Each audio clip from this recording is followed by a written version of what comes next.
Hi, and welcome to another video for the Rigonomicon.com. For those of you that are catching this on YouTube, please note that this is part of an online rigging course.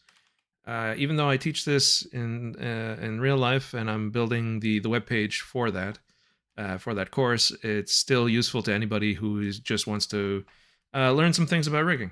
So it should be handy for a number of people. But know that there's a web page where if you follow along, it's much easier and it's a little better to do this stuff. All right, so for today, we have a topic which I've already covered, but I'm going to take a step back and probably remove that video that was set up for the thing called the Sushi Rig. The reason why is because normally, I'll be frank, just about any other software, a Sushi Rig is very, very simple. But with Maya, there's a couple of caveats, and I'll be going over that here. And it's nothing dramatic. It's just that what a Sushi Rig is that you take a mesh and you cut it up into pieces. So all the pieces are meshes, and using what we've established is a good convention for bone alignment. You set up those pieces so that they're aligned that way, and then you just name them and parent them into a structure that allows you to make a rig out of it and make it useful. But there's a couple of caveats. That video that was put up went over a lot of details related to meshes that had locked normals, because I took some meshes from Blender and transferred it over, and for whatever reason there's some tools that locked normals on and created issues when moving pivots, because aligning pivots is really important. So if you go to the basics of rigging on the webpage, I go over this in detail to explain why this is important. So the one in particular is bone joint alignment best practice, and I go through every type of alignment that's possible, and it's important to align it based on the rules that are here. And also understanding gimbal space and the right hand rule. All these three are related. So in the end, at the end of these videos, what basically you come down to is it's good to use the x-axis as the direction of a bone, meaning or its primary axis, which means the direction in which a bone points to its children node, to children nodes, will be along the x-axis. It's like the x-axis points to the children. And the also the other thing that's very important is to always make sure that the z-axis is the one that you end up animating first. So when you set a key, prioritize making it so that the rig is Z in priority. Always prioritize Z. I can't please watch these videos. All of that will make sense to you. And then that's it. A Sushi Rig is very easy. You just cut things up and that's it. Now, in Maya, there's a couple of issues that comes along. First of all, when you have a mesh, you need to understand that, let's say I create a polygon primitive cube, and I'm going to make sure I don't see shapes right now. And so the cube is an object, right? So if I isolate the view and focus in on it, this is an object and it has a transform. I'll make it a little bigger. So, but Maya is actually really good about this. It actually exposes more than other softwares in some ways. So to actually know what this is, you got to think of it as this: an object itself. This cube is actually, and this is something that a lot of people get confused with. So if you have a transform here, transform node, and then the actual shape, well, that cube now is what would look like to someone is actually like a child node now. It's like two objects, but it's not true. See, the outliner here is a dependency graph, basically.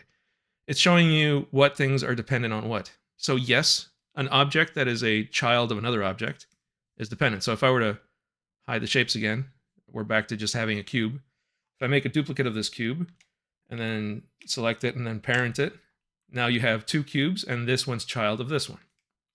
And you can see that in the outliner. If I turn on my shapes, now it looks like there's all of this, there's four objects, right? But what's really happening is that Maya is showing you that there is a thing called a shape that is dependent on the transform. So an object in Maya is made up of multiple parts. And in the case of a cube, it's made up of really two major parts. And if you go into the attribute editor, you can see it. You've got the cube and all things related to position, rotation, scaling, basically the transform. And then you have the shape. And sometimes there's even another one, depending if you have history on or off. I have it off right now, but if I had it on, I'd have an actual thing that can allow me to manipulate how big this cube is, how it's cut, and so on. And that would be yet another thing that the cube is has like a structure inside. Although you won't see it here necessarily, but the shape would be dependent on the information of the other one, which tells it what size it is. So the best way to think about it is this is the component or the sub node of this object that has to do with transformation. And it's at the top of the hierarchy because everything depends on it, hence the dependency graph. So if you have this other node, which is the shapes of the cube, that's the triangles, the vertices, the normals, all of that is lumped into this little node, and it depends on where it is in space. So if I move this object over here, I'm going to delete the child node, but if I move it anywhere, the vertices and the faces depend on where I put it, and they follow along, just like a child and parent node structure where you have a dependency on always on the parent. So in this case, it's the sub part, like the actual vertices. Okay, so I've gone into great detail for this, but the thing is, there's two kinds of nodes or transform nodes in Maya. One of them is called the transform node. Okay, so that one's easy to understand. And the other one is the joint. Now, if you look at any object, it's either going to be one of the two, and most often it's just this one that's got like the little white box with a red arrow in it. If you look at I'm just going to create a normal locator, okay? The Maya locator is also composed of a transform node and its shape, meaning the things that draw these lines, all right? And you can do this as well if you create a, let's say, NURBS primitive, put a circle here. The circle also is composed of a transform node, so a position, rotation, and scale, and its NURB shape, basically the circle, all the vertices and the edges and things that connect together. Okay, so pretty straightforward. Now, the only other object in Maya that's different is called are joints, and they're different because the transform node has certain features built into it that are not quite the same. For example, in other videos, I explained that a mesh or anything that has a transform node can have its translation or position if it's easier to understand. The position can be zeroed out, meaning if I move this object over here, this one's one with a transform node, and I go into the channel box, you see that it's got a position that's X and XYZ, and it's the thing with this is that these values, if this was part of your rig and you have to start at this point, you can never really go back to the initial point because then you'd have to memorize these values. You want to be able to animate starting at 0. So in order to do that, you have to use this this tool called freezing, and I'm just going to freeze the translate. And sure enough, now it's no longer like if you were to animate this circle, it would be pretty good because you're starting at 0, and if ever you want to come back to the initial one, you just set it to 0, and that's it. You go back to your initial position. Now the thing is, clearly this thing is not at 0, so there's kind of like a question mark now as to, well, how is it here even though it's saying it's 0? And the answer to that, and I covered this in another video for zeroing out values, because this is important. Zeroing out values is key to setting up your rig. You want to have 0 values, and in the case of a mesh or anything that has a transform node as a root, if you go into pivots under local space. The world space, ignore it. That's not really an actual value. That's just something that's interpreted for the users. It's clearly the transform node is designed around modeling workflows. But you have this what they call a local rotate pivot, and it's an actual position, which is kind of a misnomer. But anyways, I don't want to confuse everybody. It's very simple.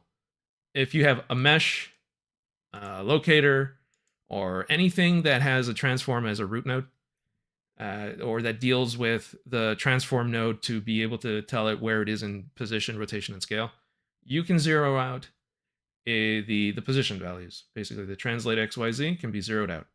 And it stores internally the actual values that you got rid of. So it adds the two together. It basically takes this, and that's the new result for this object. Now, the problem with that is that, yes, that's great for translation, but I can't do anything for rotation. There's no there's no pivot for rotation, weirdly enough, even though it says like the local rotate pivot, it's actually for translation. So that's where joints come in. Joints kind of have the opposite problem. They have a very clean way of zeroing out rotation, and that's called look, I'll just rotate it here.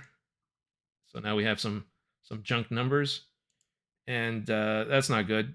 So to zero that out, I'm just going to zero out the rotation. So it's gone, right? It did the same thing with the translation. If I try doing it for translation as well, it's not going to do anything because it doesn't have a secret compartment like the other one did for translation. So if I go to this object, this joint node, and I look in the attribute editor, I'll find that there's something called a joint orient. The joint orient is kind of like that secret compartment, but for rotation. Okay. So a lot of this stuff has already been covered in the zero out, and we have to move on to do the rest of the Sushi Rig. But here's the thing with Maya, and this is a Maya specific issue, and I try to make everything so that it's DCC or 3D app agnostic, meaning everything that I show, it doesn't matter what software you're using. All of this stuff is pertinent. It works in every software. In the case of Maya, there's this caveat, which is you can zero out the rotation on a joint, but you can't zero out its position. Not without using something that's been added to Maya, but let's forget about that for now because it's not compatible with a lot of the constraints and tools that are in Maya. So that's something we're going to use later. But for now, just focus on the fact that joints can have rotation zeroed out, but not their positions. And meshes and everything else that uses the transform node can have its translation zeroed out, but not its rotation. Now, add to that problem, if you're thinking about the Sushi Rig, the Sushi Rig we've defined as a mesh that we chop up to pieces, and that we then rig up, we set it up so we can animate. So it's a mesh, which means it's going to be using this as its root. And that's where the problem's at. Because we can't, that's my cat. We can't really rig something that's been built out of meshes, because things like IK, like you want to add an IK, you will not be able to do that on something that uses a transform node. It has to be a joint, because there are values in a joint that the IK requires. Also, if you ever want to skin something and export that, you can't skin anything unless it's a joint. So, and a lot of tools that are in Maya for orientation and all that stuff, like to fix the direction in which where the X is and where the Y is and all that stuff, those tools are specifically for joints. So we have a bit of an issue. So the easiest way to address this, and I'll just reload my file because we've been messing around. Okay, so here we go. So I've got this file. Now, to do a Sushi Rig in Maya, this is like a no-brainer in most other softwares. Like I mentioned, you just cut it up into pieces, and you can set constraints and IK and all that, no problem. But in Maya, we have a problem where the mesh, even after we've cut it into pieces, is not very valuable to us for being able to rig. So we're going to have to do something a little bit more, a little trickier. And what we do is, like I mentioned, everything is built in either a transform or in joints. So what we can do is we can actually transfer the shape that is attached to a transform node and transfer it to a joint. So here, I'll show you an example. So, well, this might break, but yeah, okay. So let's say I grab this mesh. I get the feeling I'm going to be reloading again. If I go into like all these armor pieces and I break them up into their poly groups or their uh, poly surface, like this, let's say I grab these two pieces and I combine them. So now there are these individual pieces.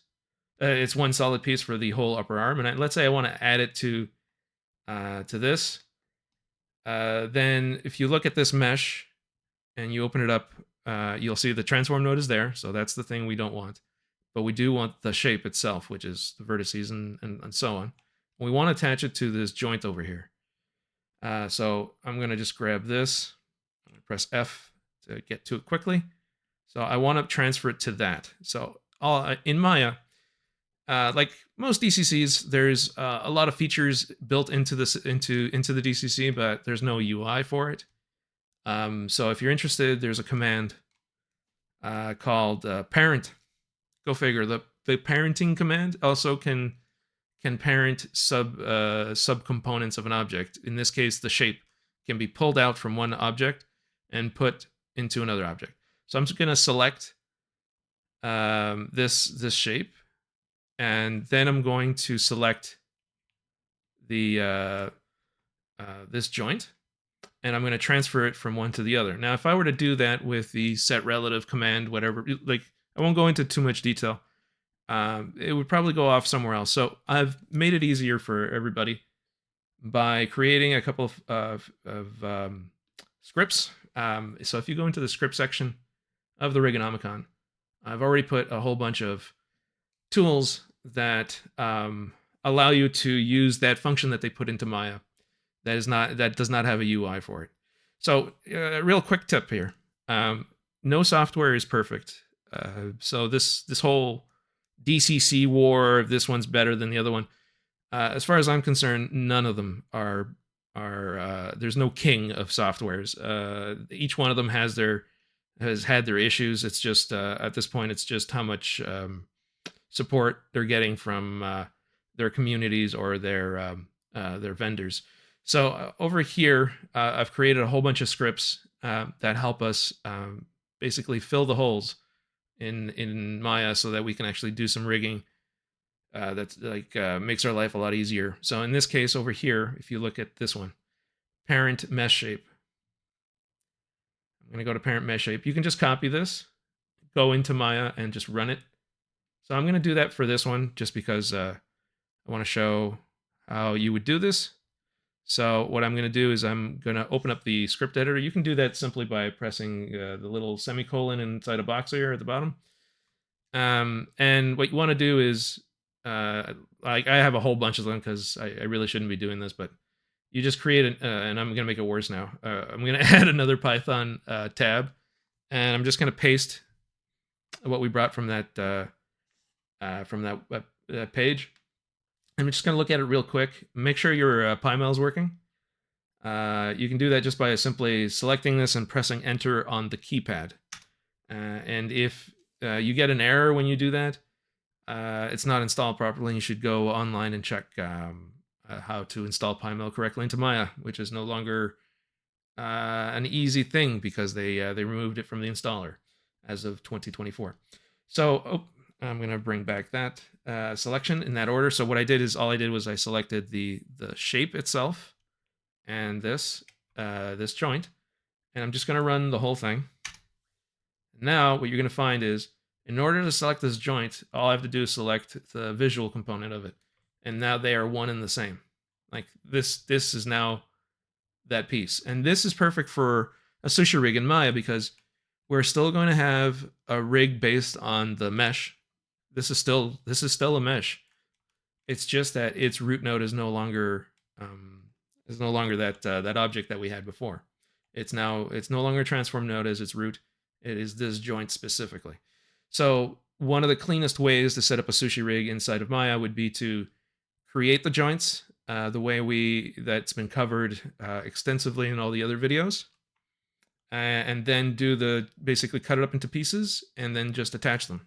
And that's basically what we're going to do for the rest of the video. I'm going to show you step by step what we need to do here. And I'm also going to talk about something that's very important. When you're rigging isn't a specific way of, there's no specific way of doing things in rigging. Rigging is a critical thinking kind of role that you need to consider. You're always considering methods to improve.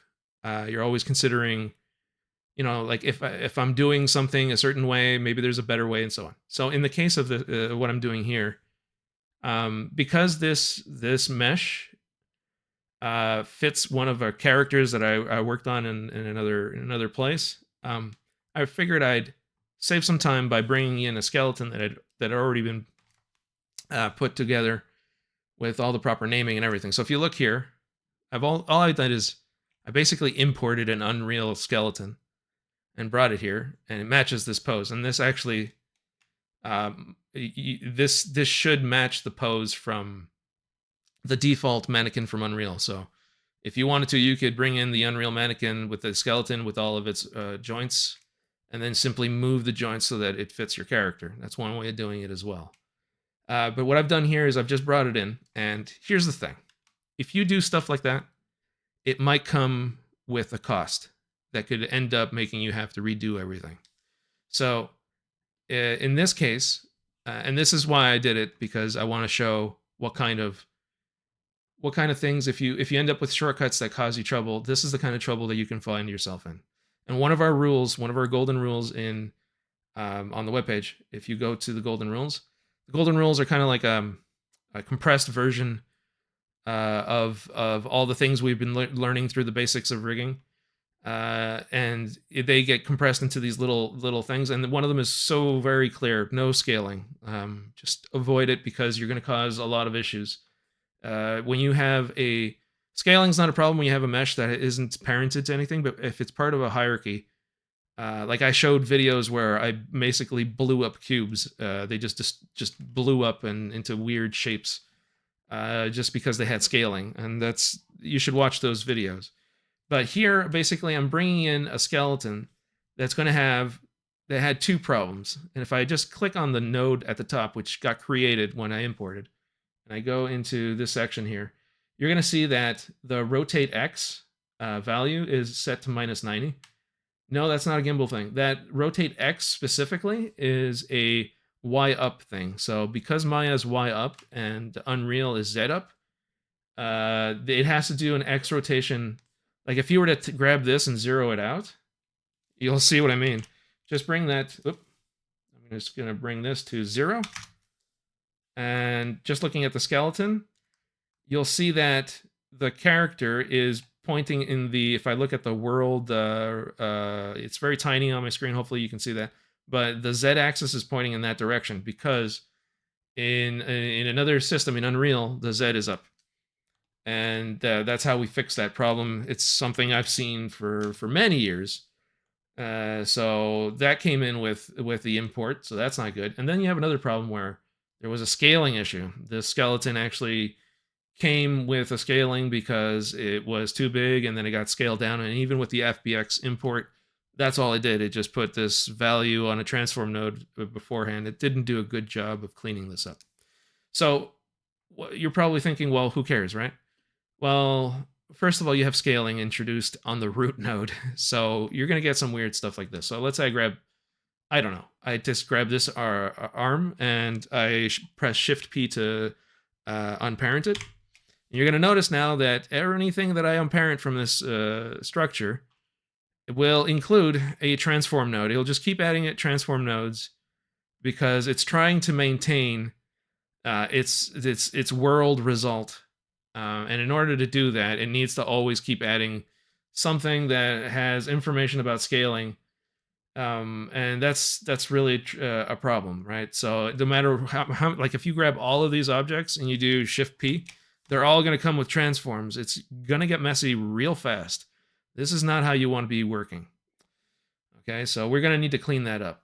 I'm going to reload now again, because we have this here, and I just want to be able to show um, how we can clean this up. So if you're starting to do these kind of, like, using our brain, you want to work less and be focused more on the actual, like if you're doing a shortcut like that one, I would strongly suggest rebuilding the structure.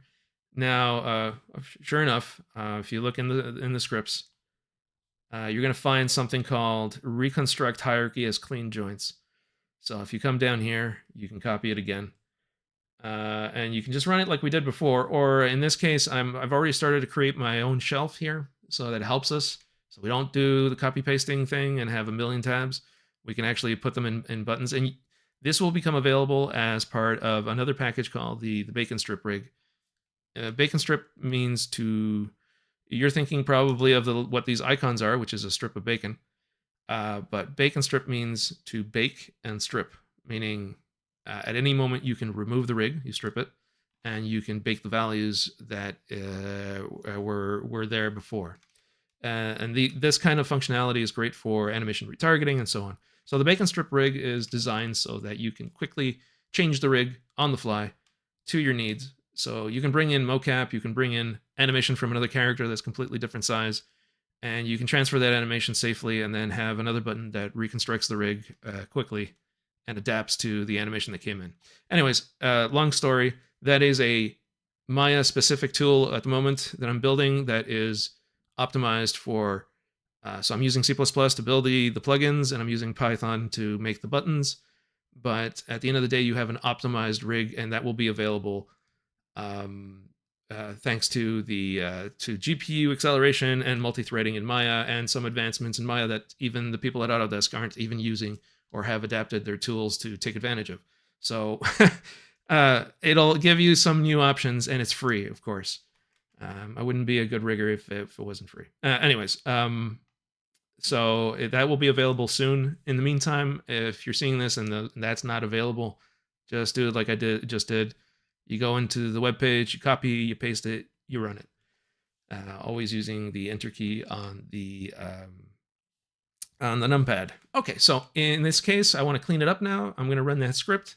All you have to do is select the root node, not necessarily the broken one. Just take the small one.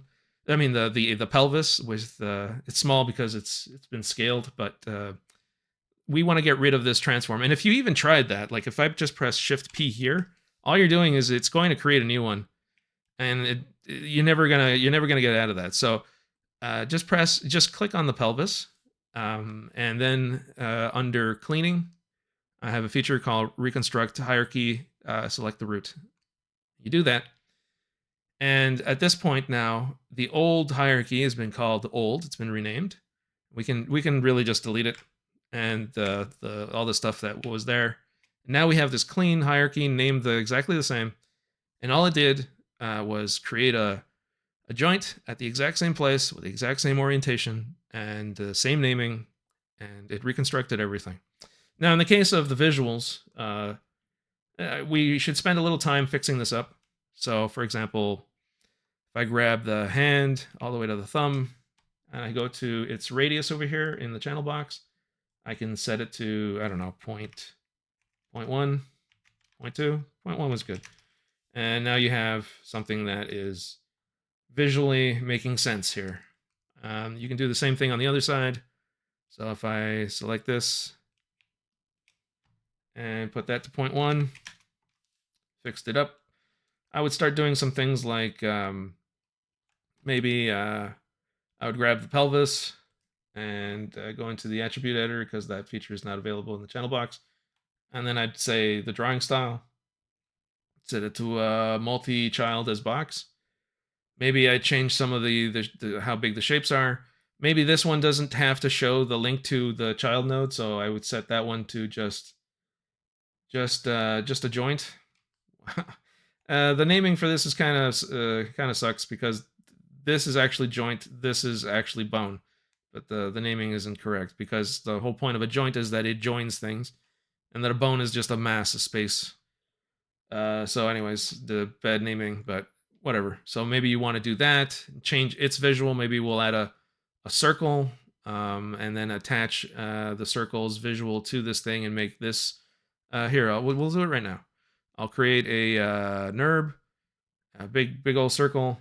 Now, because the history is off, I don't have options to be able to edit it, but it's very easy. You just go into the object's control vertex. I'm going to select them all this way so I don't have to make a window and accidentally select the wrong thing. I'm going to do something like this. Now, I'm scaling. You're probably thinking, oh, isn't that bad? How are you? Why are you scaling? Well, I'm not scaling the transform. I'm scaling the vertices, meaning there is no scale that's going to be inherited from everything else, because this is a shape that nothing is inheriting from. So no worries there. I didn't goof. And now we're done with that. So now we have a circle that we can use. And all I'm going to do is click on the shape itself. So I don't want the transform. I want the shape. And again, if you're not seeing that, make sure you have shapes on so you can actually see them. And I'm going to multi-select the root.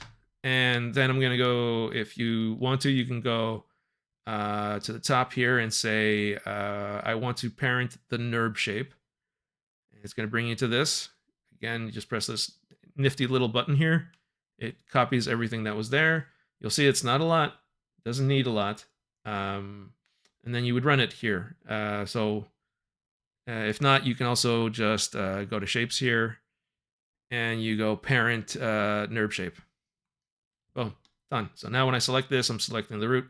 And to get rid of this thing's visual, I just get rid of the visual completely. And now that object is just a circle.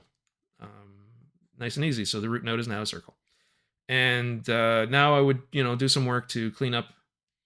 So if there's any issues, like for example, this joint here, we want to zero them out, right, for animation. Because if you look at it, this got imported from a game engine which flattens everything out. It doesn't have joint orients, or at least there's no FBX method for bringing any of that in. So over here you have rotate, and it's a whole bunch of values, and that's pretty ugly. So what I would do is I would select everything, go to the root, go all the way down, select every joint. And again, the script is available here. So you want to zero out by joint orient. So meaning the rotations are going to be zeroed out, and it's going to put the values in the joint orient, that secret compartment. So we don't see it and we don't accidentally animate from bizarre numbers. So for running that, in this case, you could either copy paste it, or you could use the joint orient, 0 to joint orient. And look at that. Values are already fixed. So if I select it, oh, also, I have it set up so that when I'm selecting things, it doesn't show me the hierarchy. So some of you that are like, what's going on? So if I press the little gear that's running after a guy, it'll bring this up. I can go into selection. And in here, selection, child highlighting, never highlight. When I'm rigging, I prefer this to be never highlighting, because you can get messed up real easy when you're selecting things and not realizing what you're actually selecting, because a lot of tools are selection based. So that can be really messy if you don't have that off. However, if you're animating, this is actually useful. So when I animate, I turn that back on. But if I'm rigging, I turn it off. It's that simple. At least Maya gives you an option to do that. That's kind of nice. Okay, so if you're confused by why it's only been highlighting the one object and not the whole hierarchy, that's it. That's all there was to it. Now, getting back to what we were doing, if you look at any one of these nodes, you'll notice that the rotate now is 0, and effectively we've put all those values inside the joint orient.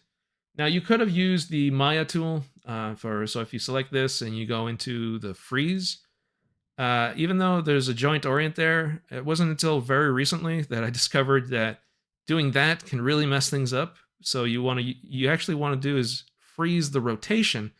It's going to put those values into the joint orient. So freeze in Maya just means zero out. So just think of it that way. What do you want to zero out? And that's the easiest way to understand that one. So now we've gotten to the phase where I'm going to move on to another file where I've continued this, because sometimes it's just more of the same and you're not really learning anything, or you're just watching a video that just never ends. So all I've done here is I've hidden the armor, and I have this new mesh underneath, and I have my whole setup like I did there. In this case, I brought it in and purposely made sure that this was still in like showing the joints. If you go in here and you say multi-child as a box, it's easier to understand. You have it's starting to show you like a mass. In fact, almost all of them could be improved thanks to that, because it would show a little box for like like the zone. The whole point of a sushi rig is to start breaking things up into its logical pieces.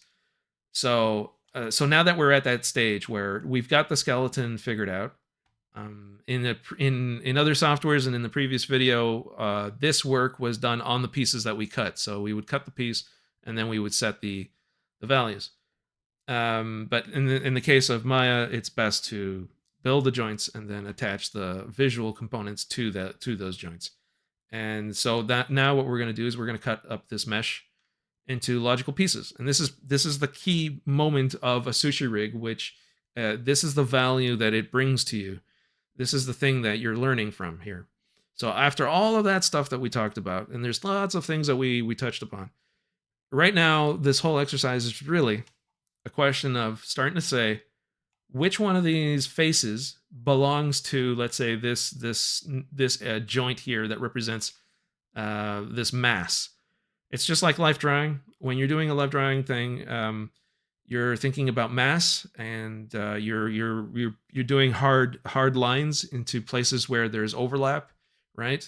To show that the masses are colliding, and it's not soft. And then there's areas that are soft, and that's the same thing for skinning. You're figuring out which parts are the hard, like the solid areas that follow 100% one place. And there's a lot of areas that are very, very flexy. Like this area here, just above the thigh, near the pelvis. This whole area here, it's very, very flexible. It includes the butt cheek and everything. There's a lot of things going on here when you move your leg, so it's going to be hard to decide which bone it would, if you had only one bone to pick, which bone would it go to. So we're just gonna do some just start cutting it a little bit. So we're gonna grab this. I'm going to go to my little Minecraft. I call it the Minecraft symbol, but it's basically they took this from 3D Studio Max because it's actually quite convenient.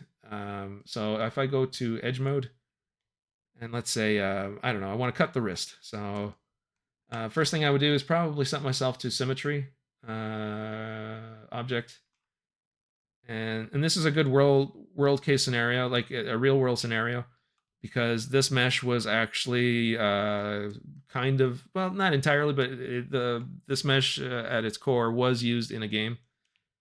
So you're getting the benefit of seeing what kind of loops you would get in a game environment in a professional setting. So here we have both sides got selected correctly, so we know that. If I press Shift right click, I can go to the detach component.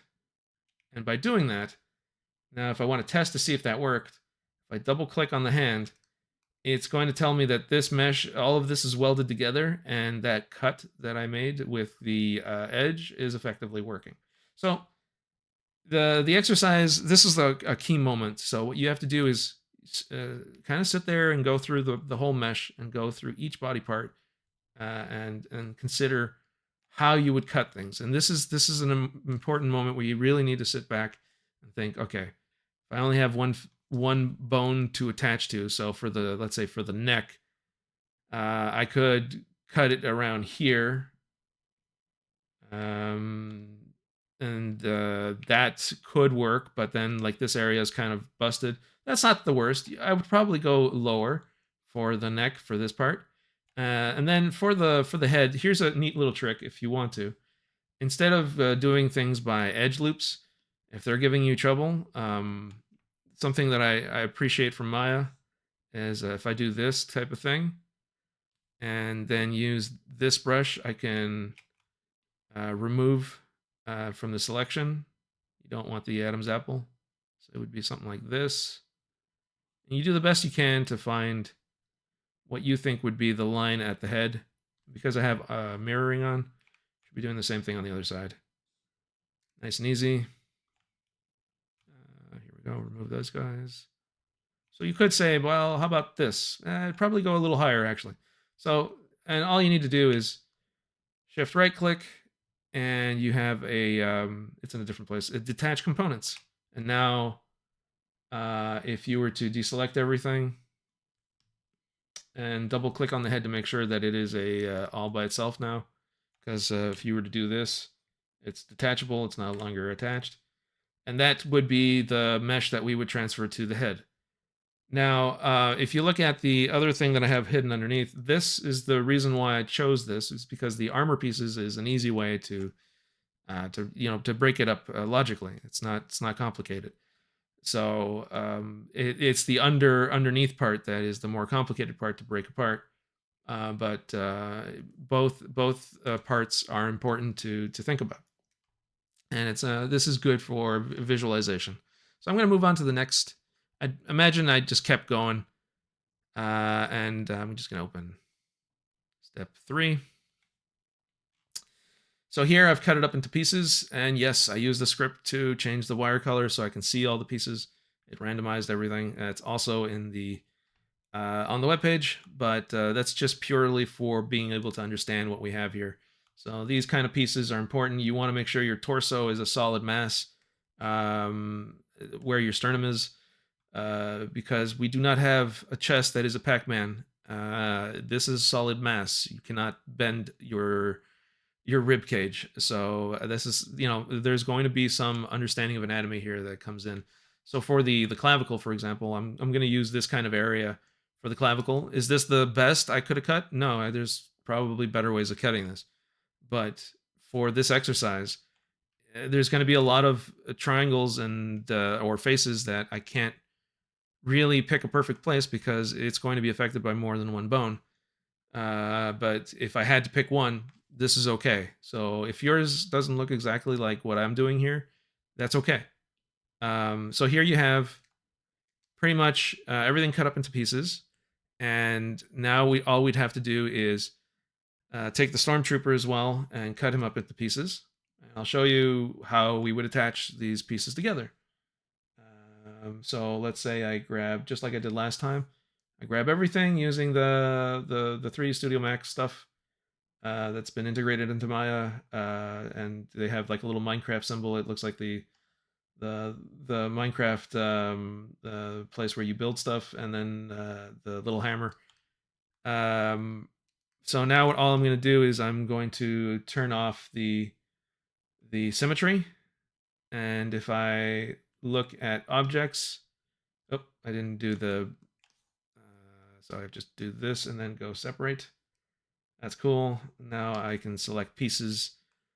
So for this part, you probably would want to go into wireframe mode, and then like select everything that you can. I have a cat that's kicking a mouse, so you'll have to. Okay, so he's a funny little guy. So let's say I grab all these pieces that are in this area. You for this tool to work, I'm going to combine them all into one mesh now. And now that is the visual that I want to add to this node. And this time I'm not going to do it the same way because the normal Maya way and the way that tool or command in Maya, the parenting command is designed, it's to select a shape like that subcomponent. That's just the triangles and the faces, and to move it to another transform solution, to like a joint or another transform node. And that's how that parent tool works.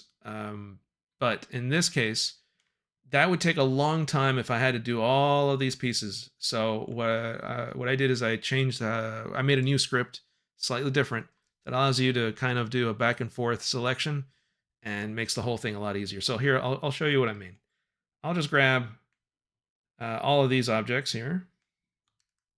And these objects over here are probably not even useful to me, but I'll select them anyways because there's some pieces. Like, remember, this mesh was kit bashed from multiple MIT sources.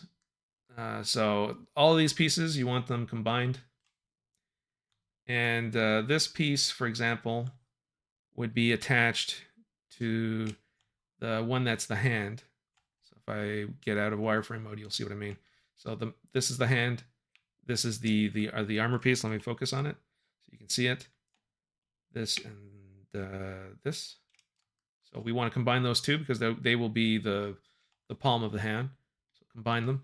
And then for the most part, the rest of the pieces, we're going to do them one by one and attach things to these joints. And again, if let's say we go to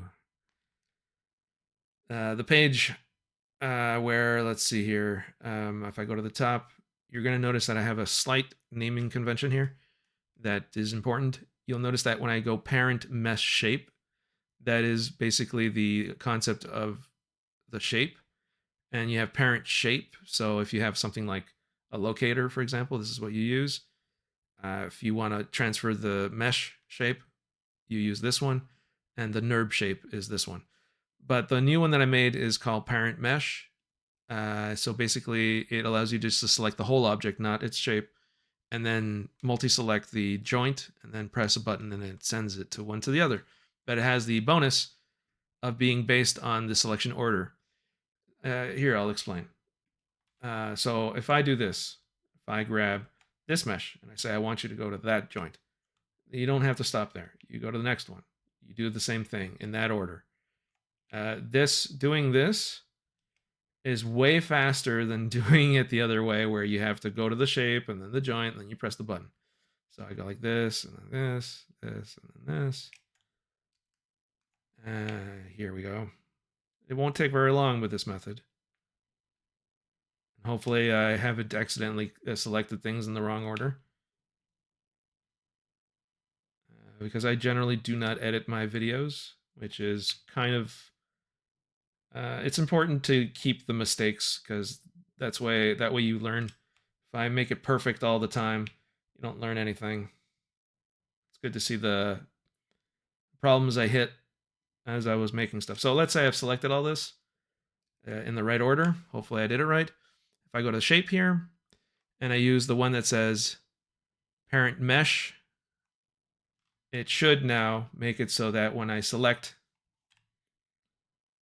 it did it well. All right, so here's a good example of what we were talking about. So you can see that this direction, if I were to put the location, let's see here. I'm going to go into wireframe so we can see this. It's not so great still. So the Maya direction of this bone, you can see that the x-axis is indeed pointing to a child node, and that the first thing that I rotate for an arm is the z-axis. So this is the first thing that I rotate. If I were to rotate y, it's this, and you don't really do that in reality. So this is a good setup. Like we're doing okay here. So if you look through it, you can see now I can just select the body part and rotate it. So what you would do is maybe deactivate the X-ray mode. Like the joints are still there. It's just that you don't see them anymore. And now it's easy to just select the body part you want to affect, and that's it, right? And then you would animate this. For the little gaps in between, for this exercise, it's not really important. But if you really wanted to like clean this up so that you could actually render it, in the case of this character, you totally could. You put little spheres, little black spheres in between each of the joints, and that'll cover up the holes, including the knees and everything else that you do. That would fix it. And then you could actually render this out and use this for whatever you want to use. Like a Sushi Rig isn't just for a mental exercise to learn how things work. So it's like, here you go. So it does the job. And what's more important, this one is not well aligned. Actually, this is something I left for my students because I wanted them to see what happens if you do a Y line on a thumb and you try to animate it. But we'll see if they find it. I put that there. I remember seeing that in one of an old file, and I was like, this is a good thing for them to see it. And it was actually an annoyance of mine whenever I would see those kind of objects. So there you go. So if I open that up, you'll see that if I turn off the display, the shape display, now you're going to notice that the object itself, even though it's a joint, it's showing up like a little, like a mesh, which as far as I'm concerned is just fine for a sushi rig because it's exactly what we're doing, right? So if I look at this, you can still pose it and it makes sense and you can do some animation with this. Now, I'm going to have another video on how to set this up so that you can actually rig it because this is a skeleton as far as I'm concerned. Like let's be clear with our choice of words here. A rig is not a skeleton. A rig requires a skeleton. Or rather, a better way to look at it is a skeleton, meaning all the nodes in FK of a particular setup like this one, or even if this was skinned, it's still not a rig because look, if I grab the center of mass and I move, well, in this case it's not set up yet, but here I'll open the other file where I've completed all the parts. So here you have all the pieces are been attached. I can just turn that off. And now I can just grab this and I go, okay, so you rotate like that. And if I select this, it's like, it's working the way it should for a sushi rig, even though the piece of the armor was cut. So this is the pelvis, which is like the root node. If I could select it, hang on. It's because this thing gets in the way. If ever you have a problem where, this gizmo is getting in the way, press Q or press this button here. And you're going to be able to select things much easier. So now I can select this with no problem. And if I try to move that, you'll see that, yeah, it's a skeleton. There's no rig. There's nothing stopping the feet from moving, like staying on the floor. If I'm like, there's no IK, so I can't. All I'm able to do is FK, which is like stuff like this until you reach your target type of deal, right? So this setup is clearly an FK skeleton. It still requires a rig, and that's where we're going to get to the MVP. The MVP setup is probably not what you think. If you're used to terms like most valuable player, then you're going in the wrong direction. An MVP is quite the contrary. It's the minimal viable product. As someone who has worked for Electronic Arts and Warner Brothers and all these large corporations, I can tell you that the concept of an MVP is very much alive in those places, and it's a valuable concept. The minimal viable product means what are the minimal things that we need to build for it to be a complete package and something that people will purchase. In our case, it's more of what are the minimum requirements to be able to animate, so that this concept is actually useful. It's just being abused these days because most companies now are building roadmaps for incomplete games. Our standards keep dropping, and under the name of MVP, but it's not really a real MVP. A real MVP still has, it's still viable. The word viable is important. You can't have a game that still needs work and call it an MVP. No. So in our case, let's use the original word for what it was meant for, which is what do we need to do in order to get this functional and we can actually use it for posing and animation. So that's what the MVP rig is going to be.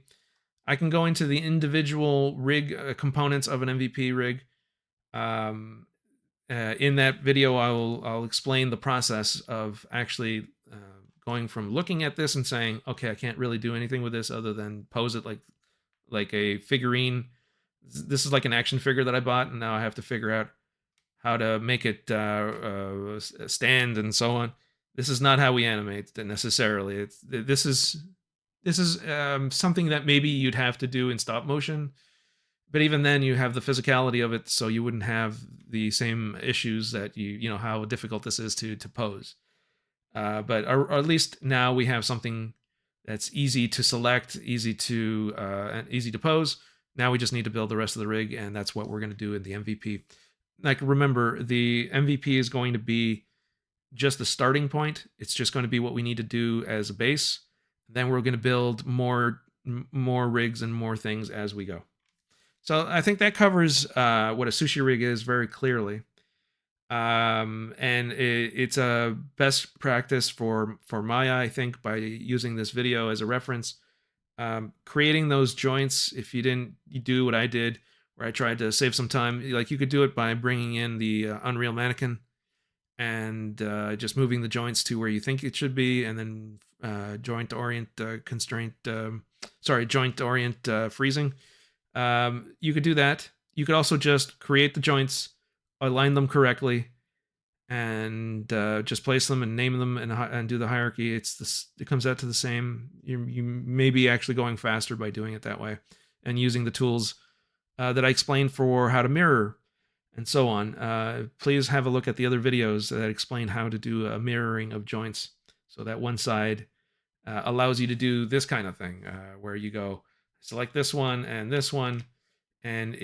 it's behaving the way a mirror should behave with when I do that thing. And it's not just for posing. That you're also making with that tool for making sure that your orientations are pointing in the right direction. You're making it so that it's reusable animation or compatible animation. Any value that you put on this one, any keys you put on here, or yeah, that can be transferred to the other side perfectly. So it makes it so that animation can be transferred from either side. And that's all part of the other videos that I've put together. So please have a look at that. But this is pretty much where I'm going to stop for the sushi rigs, because for the most part, everybody should be able to do this with what I've explained here inside of Maya. And if you're using any other software, well, aren't we special? It's going to be much easier to do, frankly.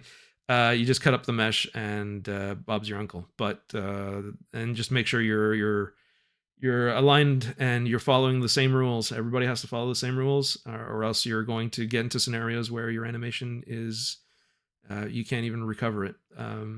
So I'm very serious about that. That's the time that you're wasting if you decide to not follow the rules. So the rules are there for a reason. It's there to help you avoid big mistakes and big issues. All right. So please take a look at the MVP topic that I'll be posting as well. And also I'll put up another video for the different kinds of ways that you can change the visuals of a joint. And that's very handy for people that are building rigs that have skin, because you won't have like the sushi rig setup. So you won't be able to cut the mesh this way. But like you won't be able to just select the arm type of thing like we're doing here. That's one of the beauties of the sushi rig, which is it's just the visuals that you can just select and rotate like an action figure. So I'll make another video, and it's going to be that video for all things visual. It's going to be in the basics, because your UI, how you interface a rig is very important, and there's a lot of gotchas in there. You can slow down your scene quite a bit if you do everything through. Anyways, I'll talk about that in a video about visuals, and that'll be in the basics. So stay tuned for also the topic number 2, which will be for the continuation of the sushi rig, only with actual posing abilities. And that's about it for this video. Have a nice day.